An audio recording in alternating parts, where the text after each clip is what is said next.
Guys সবাই team আকারে ভাগ করে চলে গেছে নিজেদের মতো ঘুরতে।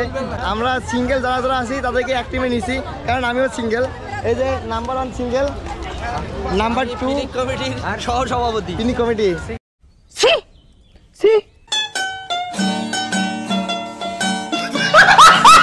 Number 2, number 3, number 4, number 5। আমি জানি না এরা সিঙ্গেল কিনা, যেহেতু আমার সাথে আছে তার মানে সিঙ্গেলই, সমস্যা নাই। সিঙ্গেল কমিটি সেক্রেটারি আমি বিশ্বাস করি না, আমি বিশ্বাস করি না। চিড়িয়াখানার টিকিট 20 টাকা করে। এই আজকে ঢুকলে আমরা পুরোটাই কভার দিতে পারবো না, ঠিক আছে? আজকে তো যাবে না। আচ্ছা, ওই যে এখানে একটা সুন্দর জিনিস আছে, বুঝছো? এখানে ছবি তুলতে পারবা, আসো। পকেট মার একটু সাবধান, চিড়িয়াখানার ভেতরে যাবো না, কারণ আমাদের পুরোটাই কভার দিতে হবে ঘুরে ঘুরে। সুন্দর সুন্দর টেডির দোকান দেখেন, টেডি, তারপরে ইয়ে কে হ্যাঁ, ইয়ে ডাস্টবিন, অ্যান্ড এদিকে এত পরিমাণ দোকান দেখেন শুধু। ওই যে কই যাচ্ছে, কেউ যদি হারাই গেছে। আর এখানে এসে আপনার পছন্দের স্বপ্নপুরী লেখাটি লিখে নিতে পারেন, অ্যান্ড লেখাই আছে, আপনার নাম সহ নিতে পারবেন বানাই।